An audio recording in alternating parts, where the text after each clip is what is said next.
दादा दादा त्या दादाने काळा चष्मा का घातलाय रे? कोण रे? ते बघतो. तो होय. अरे तो अंध आहे, त्याला दिसत नाही म्हणून त्याने काळा चष्मा घातलाय. दिसत नाही म्हणजे त्या कधीच दिसत नाही. होय, कधीच दिसत नाही.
आणि या 1960 साली डॉक्टर बाबासाहेब आंबेडकर काय झालेले आहे? मॅट्रिक झालेले आहे. आता तुम्ही म्हणताय की नाही 10वी झाली 12वी झाली, पण त्यावेळेच्या काळामध्ये 10वी झाल्यानंतर काय झाले म्हणत होते? मॅट्रिक झाले असे म्हणत होते. आणि त्याही पूर्वीच्या काळामध्ये 7वी जर उत्तीर्ण झाला तर काय म्हणत होते की मॅट्रिक झालेली आहे. जर जसा काळ बदलत गेला तसा काळ काय आधुनिकीकरण आले तसं जसं काय आपल्या शिक्षण प्रणालीमध्ये बदल होत आलेला आहे. आणि असे बाबासाहेब आंबेडकर 1960 साली मॅट्रिक झाले. मुंबईतील होय बावडी येथील चाळीत ते राहण्यास गेले. बघा, मॅट्रिक पास झाल्यानंतर ते पुढील शिक्षणासाठी कुठे गेलेले आहेत? मुंबईला गेलेले आहेत. आणि मुंबईमधील कोयबावाडी येथील चाळीत ते राहायला गेलेले आहेत. कुठे लक्ष आहे बाळा? काय चाललेलं आहे? लक्ष आहे का तुझे? का नाही लक्ष? का नाही? बघा पुढे. बाबासाहेबांनी रमाईंना घरीच लिहायला वाचायला शिकवले. तर त्या काळी स्त्रियांना काय होतं? शिक्षण घेणं मान्य नव्हतं समाजाला.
सांगा.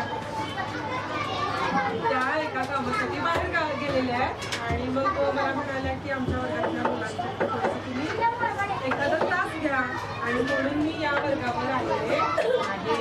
आवडेल ना तुम्हाला सगळ्यांना? तुमच्या टीचर आलेल्या नाही आणि शाळा सुटायला अगदी थोडासा वेळ आहे. मग मी एखादा नवीन धडा शिकू का एखादा खेळ घेऊ? बघा हा खेळ आवडेल ना? पुस्तकं पटपट घेऊन टाका. सगळ्यांनी छान खेळ करूया.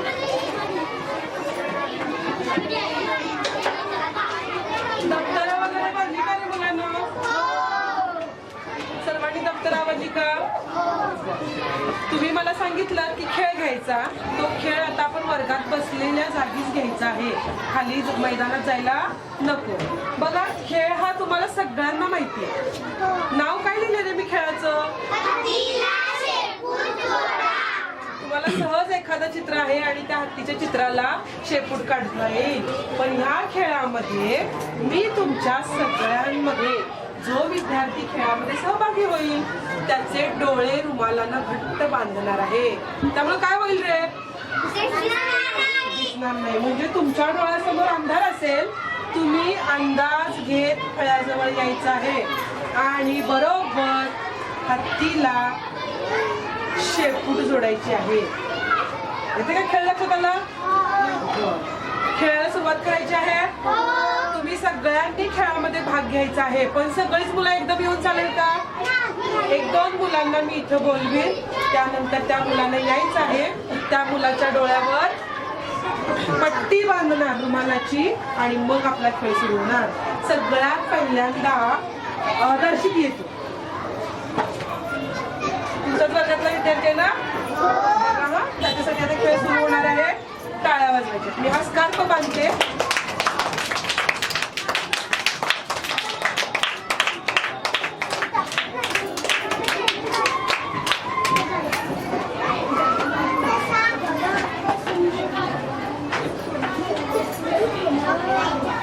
खेळामध्ये कोण सहभागी झाला रे? पहा मी दर्शितच्या डोळ्यावर हा स्कार्फ बांधलेला आहे. आता त्याला दिसतंय का ते पाहूया. हा स्कार्फ बांधून सुद्धा दिसतं का रे तुला? काहीच नाही दिसत. बघा हा. आणि आता मी याच्या हातामध्ये खडू देणार आणि याला कुठं घेऊन सोडूया? जंगलात. कुठं असतो? जंगलात असतो ना?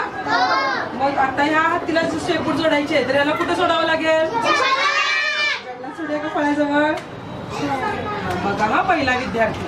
मी त्याला फक्त फळ्याजवळ नेऊन सोडते.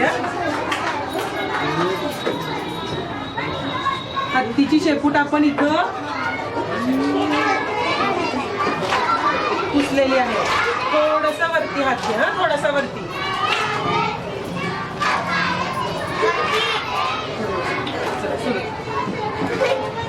तीन संधी द्यायच्या आहेत बरं का त्याला. किती संधी द्यायच्या आहेत? हा जोडा. तिला शेपूट संघ जास्त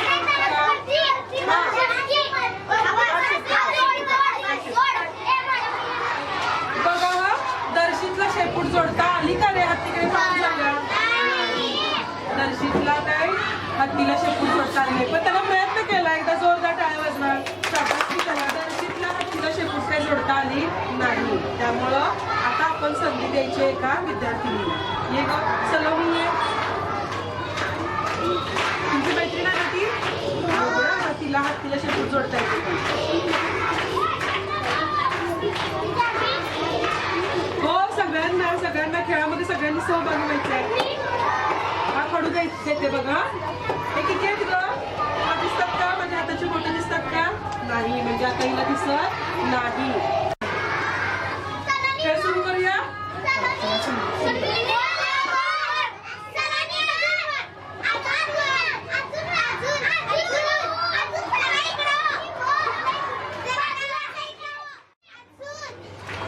सलोनी चित्र काढ. बघा 3 संधी पूर्ण झाल्या. तिला चित्रामध्ये शेपूट जोडता आली का रे? टाळ्या वाजवा. तरी पण तिला स्पर्धा घेतला ना?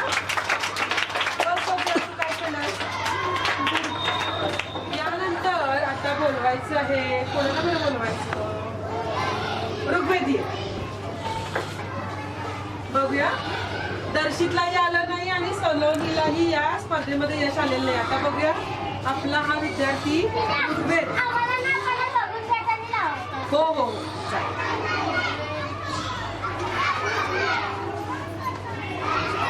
टाळ्या वाजवा एकदा ऋग्वेदसाठी.